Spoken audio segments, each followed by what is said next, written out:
Yo guys, what's up? Welcome back to r/idontworkherelady, where Karen finally admits her mistake and stands in a corner to punish herself. If you're new around here, don't forget to subscribe because I upload daily, and now just sit back, relax and get amused by some I Don't Work Here lady. Karen punishes herself at the bakery. This takes place at a bakery where you basically serve yourself. You grab a tray and tongs, choose from the cases and then go to the counter to pay. There is a huge sign instructing you to serve yourself. It's not rocket science. This morning I stopped by on the way to work to pick up some pastries to share with my co-workers. The bakery doesn't have the same things every day, so I was standing in front of the bakery cases with my tray and my tongs, trying to decide what to buy. In walked a lady who was talking on her cell phone. I think my mistake was in acknowledging her and smiling. I should know better. She pointed toward the case with the fruit Danish and said, "I will take a dozen of those, just an assortment of flavors." And of course, before I could answer her back, she went back to her phone while wandering up to the register. So I figured if she didn't have time for me, I did not have time for her. I walked to the case as far away from the Danish as I could get, chose an assortment of pastries for myself and then walked up to the counter to pay. At that point, the lady at the counter was sort of rolling her eyes because phone lady hadn't taken a breath or even acknowledged her. So I set my pastries down and she started to ring them up and bag them for me. That's when phone lady finally pays attention, likely for the first time this year, and sees that there are no Danish on my tray. Her mouth dropped open to say something and then slammed shut just as quickly because I think she noticed the debit card in my hand. And then the strangest thing happened. She got even more interested in her phone call, sort of backed away from the counter and positioned herself so she was facing the corner of the room. Almost like she had put herself in a timeout. It was super weird, so the cashier and I sort of gave one another what the hell looks. It's a Monday, so I'm not going to lie. I was really grateful it was not that bad an ordeal. And wouldn't it be nice if all Karens punished themselves in a similar manner? Imagine how peaceful the world would be. Just a bunch of Karens standing in corners. Quote by George Carlin from the comments, "Think about how stupid the average person is. And then realize that half of them are stupider than that." But you know, this situation once again shows how rude and dismissive some people can be towards other people just because they work in lower paying jobs. Personally, I hate that, but let's continue. Had an I Don't Work Here lady moment while telling an I Don't Work Here story. From 2010 until 2014, I worked a walk-in, 15 minutes a cut, quick style salon in the largest shopping center of an extremely small town. The salon was located 2 doors down from the dollar store for this story in particular. We also shared a parking lot with Walmart on one end and 4 fast food restaurants on the other end. All subjects for different stories. One cannot comprehend the amount of time I spent wandering the shopping center, mostly at the behest of others and getting paid for it. Being unmedicated/undiagnosed ADHD, I completed my haircuts with speed and accuracy, all the while chatting up all clients, not just mine, doing chores and making store runs for the other girls. Even medicated now, I'm not very good at sitting still. I would volunteer for most side jobs and anything that got me out of the store. Being the young stylist with restless/anxious energies to spare, I tended to jump up to greet clients. I unwittingly stole a lot of haircuts. If it was slow and my co-workers needed to make up numbers, a lot of requests from different stores poured on to me. I did not realize what they were doing until later, part of the reason I left. Anytime you wear an apron to a store with an apron in the uniform, you will get mistaken for an employee. It happened a lot to the other girls and myself, but this might have been due to the size of the town and familiar faces. It does not seem to matter that the store's apron is bright green, and mine Is glitter black vinyl or zebra stripe or my favorite paisley one tie-dyed background? One such day, I was standing in the back of the line at checkout, arms filled with candy, using my incredibly vivid apron as a sling to carry a verified crap ton of super cheap junk food. I turned to look for the child wailing in the distance of the store and confirmed it was a fit and not abuse. Child of a social worker, it's where my brain goes. When I turned back to face the line, I found the lovely elder lady in front of me chuckling to herself. She met my eyes saying, I just did a cartoon-like triple take when I saw you behind me. She giggles a little. I saw the apron when I looked for the crying baby. I started to turn back around to ask you something and realized your apron wasn't uniform. But then I had to really look at your apron. I think my daughter-in-law, who is a beauty operator, correct term in the 50s, would love it. I thank her for the compliment and wrote the name of the website I got the apron from down for her. She chuckled again about almost mistaking me for an employee. I told her, it happens every other time I come in here, but most people are pretty nice when I tell them I don't work here. But I'm here often enough, I could probably find it anyway. She tells me, that is very sweet. And then her eyes dart toward my shoulder. I realize someone has been clearing her throat behind me for some time. I thought it was the next customer until she tapped on my shoulder. I turned, arms filled with a diabetic coma. She steps back, already turning red, realizing her mistake. She starts apologizing. The woman in front of me laughs so hard she has to lean on the counter for support. I try to explain to the Karen what we had just been talking about, as she looks mortified. I explain the woman is laughing at the irony, not her mistake. I politely ask what she was looking for in the first place and send her in that direction. She, again, apologizes and thanks me profusely, backing away. The lady and I start giggling to ourselves for both of our transactions. She came back to the salon with me and left me a $20 tip for your style, your good attitude and how you handle yourself. She was one of my regulars until I left some years later. As someone mentioned in the comments, that might have been a half Karen, half human hybrid. Her Karen half could not resist clearing her throat to get your attention, but her human side was strong enough to take over and force her to apologize and recognize you as a fellow human rather than an all-store encompassing apron. If you have watched until here, please don't forget to post some stars in the comments to let me know that you are a loyal subscriber. Woman stops me at Walmart on my day off and I throw up on her. So I have worked at Walmart for 3 years and I've never experienced any of the rude customers or general craziness associated with Walmart. Well, it's my day off and I happen to get sick to my stomach. I had already thrown up twice, so my mom decided to take me to Walmart to get the things that I need to get better.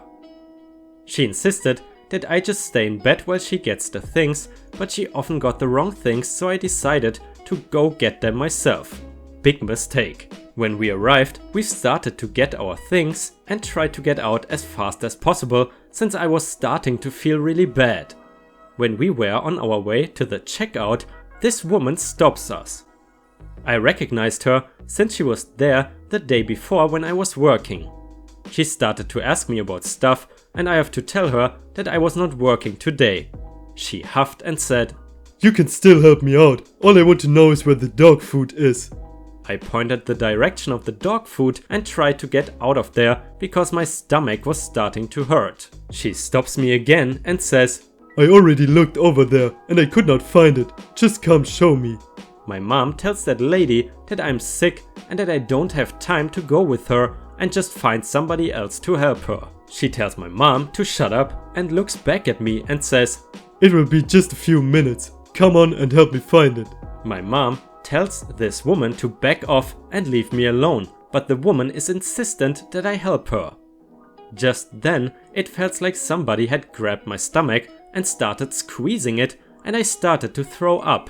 Unfortunately for the lady, I had been facing her and threw up all over her pants and shoes. She screamed, but it wasn't stopping and I kept going.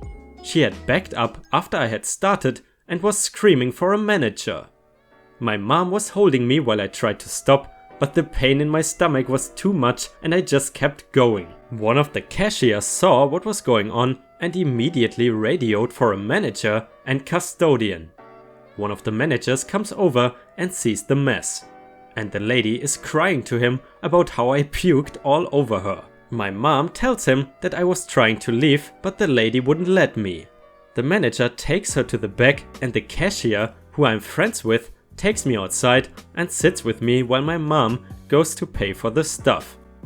I honestly did not mean to throw up on her, but as soon as it started coming up, I couldn't stop it. I feel bad for the custodian who has to clean up my throw up, and I feel bad for the lady since I hate throwing up and can only imagine how it feels to have someone throw up on you. I'm also dreading the day I have to go back since I know that this story is going to spread like wildfire. Surprisingly enough, the lady ended up admitting that it was her fault since she kept me there when I clearly needed to get out of there. Everything is okay now, but man, was that the most embarrassing moment of my life. Edit, well, it's my first day back since this happened and my co-workers heard about the story but did not know the whole context. I told them everything that happened and they thought it was hilarious and were on my side. They said that the lady was being a bad person, not their words, but I'm not gonna repeat what they said, and that she deserved it. We all had a good laugh about it and it was not that bad.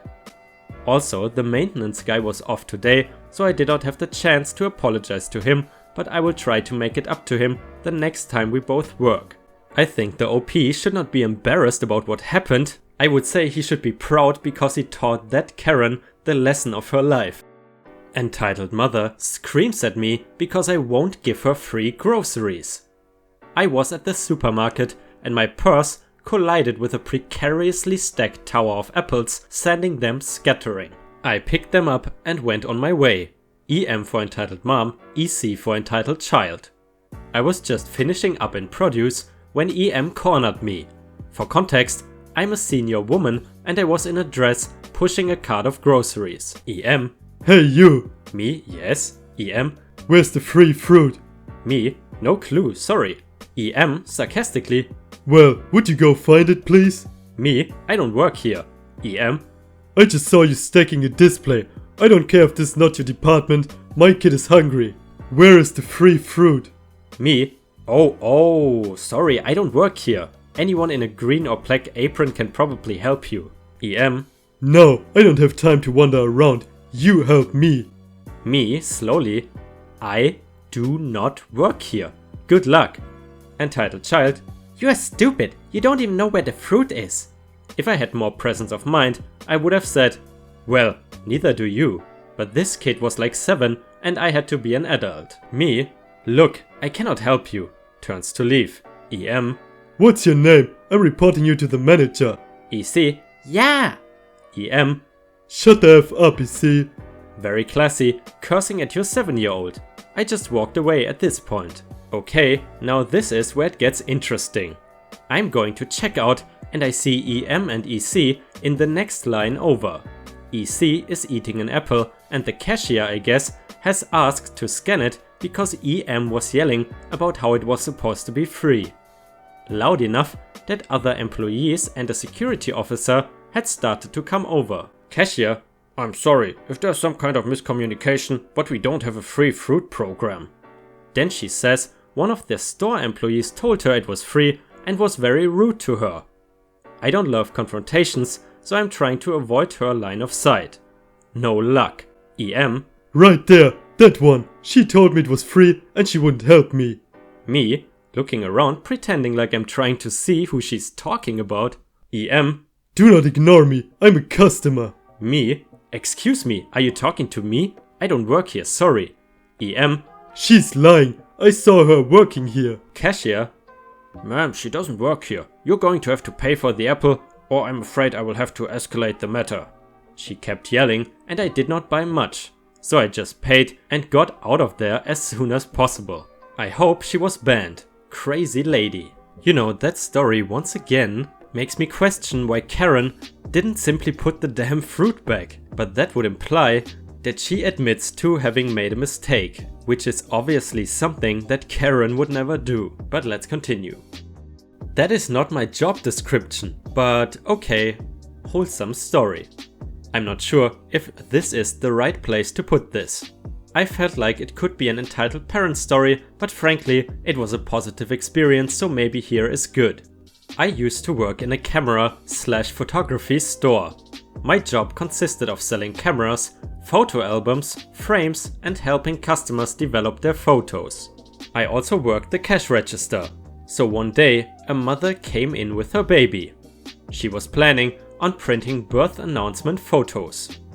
I knew that the software we had available on our computers could make cards. We even had birth announcement templates, so I approached her and asked if she needed any help with anything. Her baby was crying constantly and the poor mother looked like she had not slept in days. I thought that she would comfort the baby while I selected photos for her. Team effort. Instead, the mom handed me her crying baby. She went back to selecting photos on the computer. I was surprised that this woman handed a retail worker her baby, but I could tell that she was close to the end of the rope. I was not angry at all. My dad used to work in a children's hospital and he had taught me the secrets of holding a baby. Empty all fear from your mind, be confident, hold baby gently but firmly. They need to know that you got this and they are safe. I started doing the 2-step shuffle bounce, the baby stopped crying and the mom was able to concentrate on her photos. I even managed to help talk her through the card making process, all while bouncing a baby that could not have been older than 2 weeks.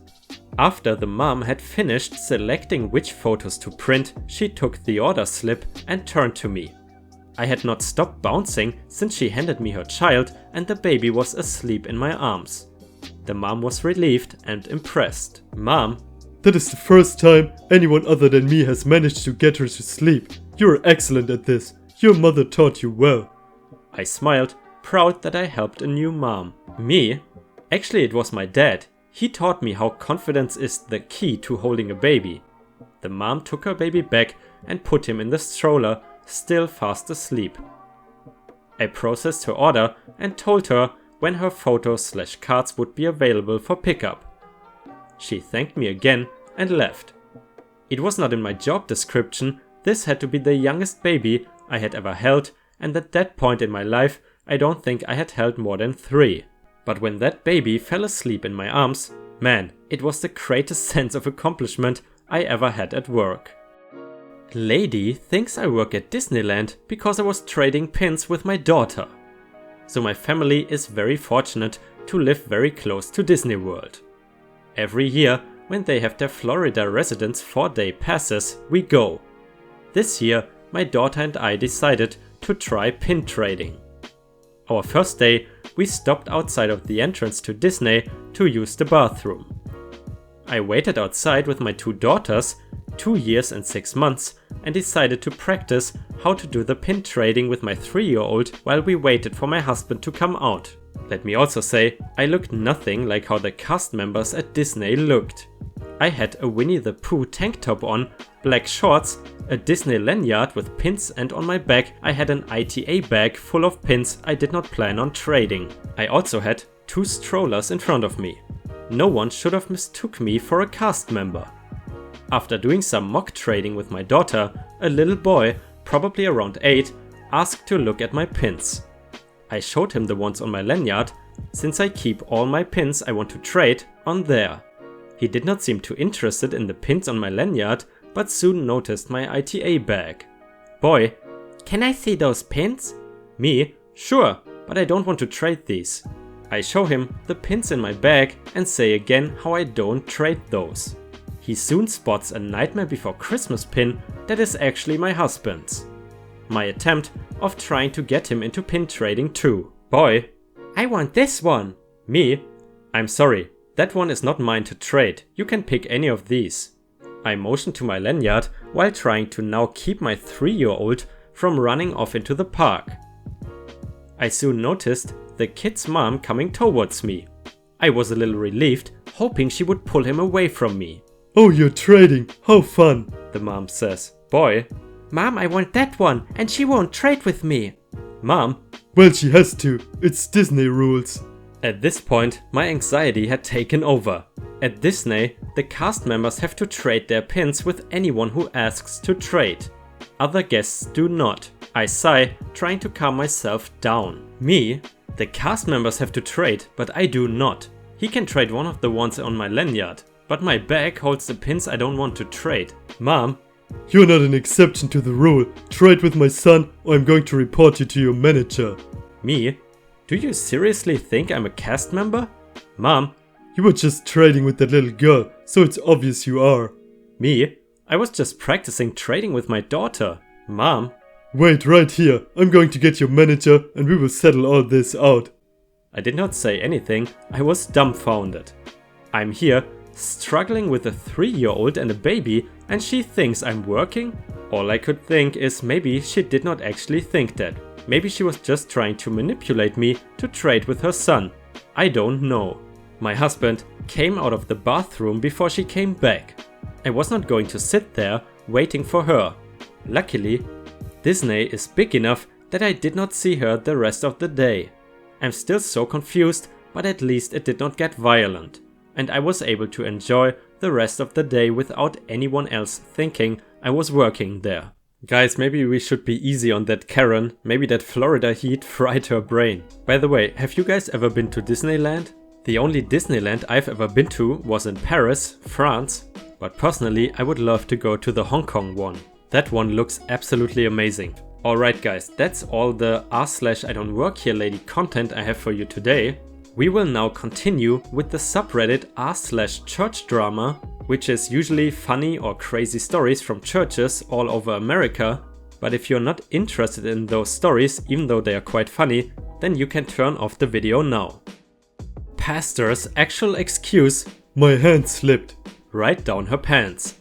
In the recent years, my hometown has been absolutely wrecked with scandals in churches and various religious affiliated businesses and institutions.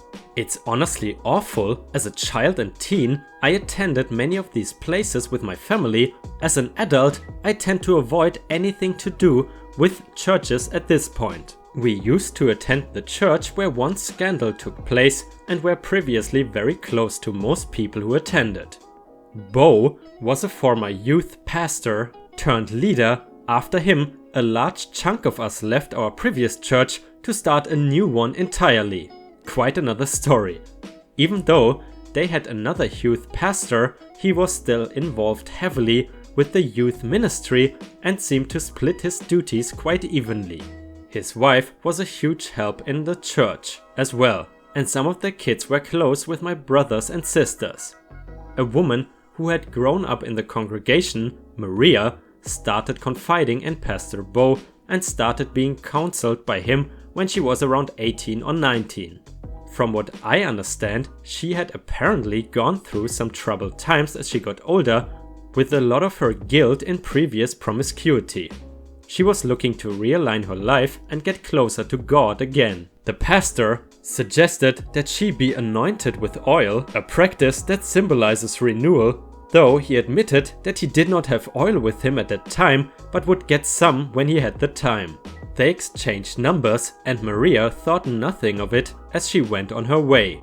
Pastor Bo texted Maria later that evening saying that he now had the oil and wondered if he could stop by her home to perform the ceremony. She agreed, gave her address, again thinking nothing of it, and waited for him to arrive. Pastor Bo started the ritual, putting the oil on her head, at first laying hands on it to pray once the oil was poured. Then he moved to other parts of the body. He then asked if he could anoint her chest. Maria, unfamiliar with the practice and assuming this was just how it was done, agreed. He then asked if he could anoint her buttocks. She agreed, then her labia. She agreed, then he finished up and left. Maria felt weird about the proceedings of the ceremony and called her mother to ask if what had just happened to her was standard practice. her mother assured her that it was indeed not standard.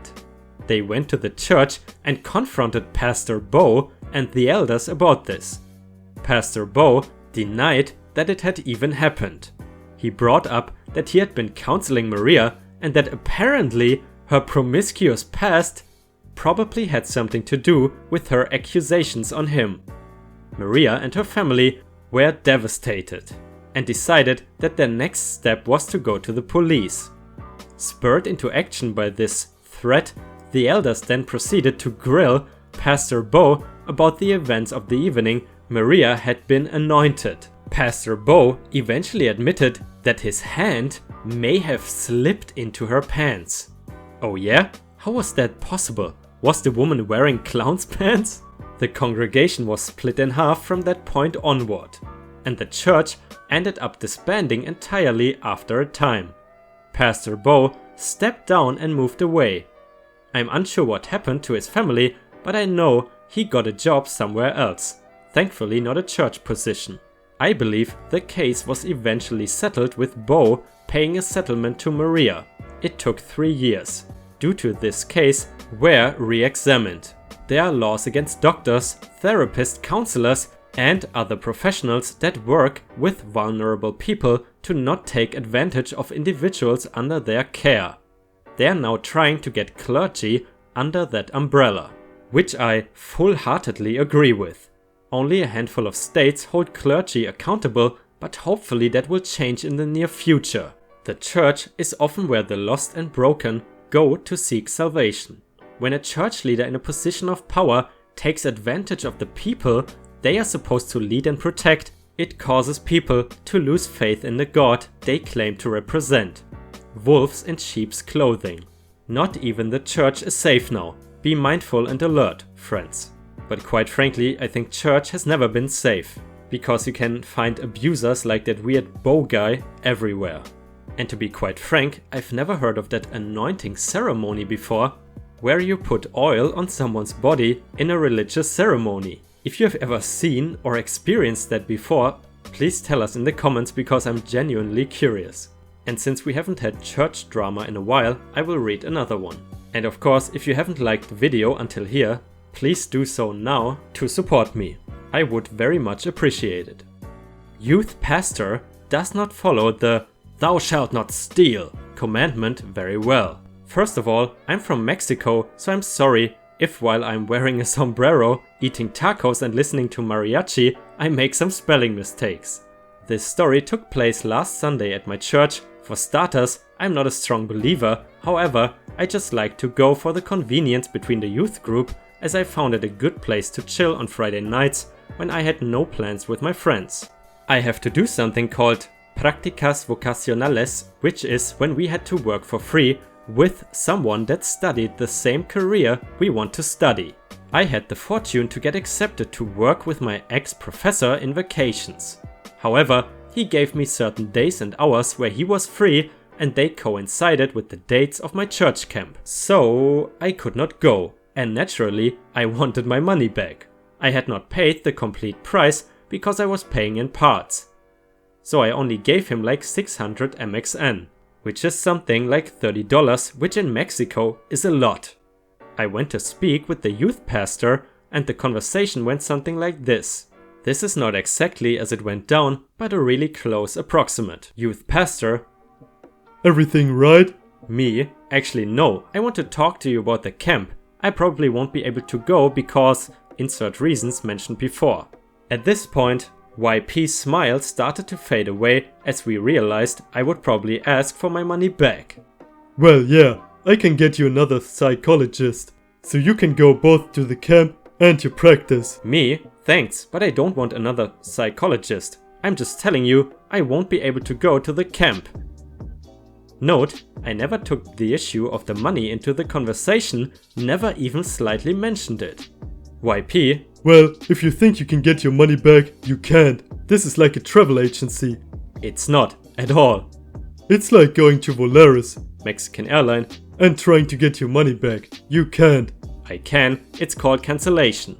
At this moment, one of my closest, most trusted friends comes near us and my pastor starts to explain to him that I'm not going. CF, why are you not going? Me explains all of it again. YP, See, he's making excuses for this. You know, you cannot lie to us. We have heard everything. Me, I'm not lying. I'm just telling you I need to do this and I want to do it with my professor since he knows exactly what this is about. Plus I'm going with a friend, which is a girl. YP, Oh, so you're changing us for your girlfriend? She's your girlfriend, right?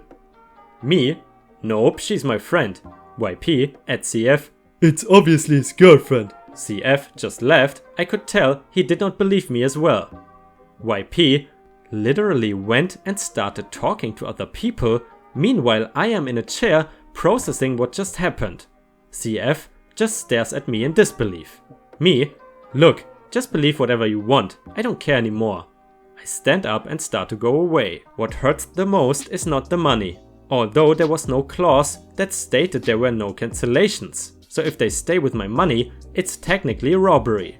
But that my best church friend did believe me and actually did nothing while the pastor talked crap about me and my blatant lies. I guess it's obvious that trust is broken and I will not be going to that church anywhere soon.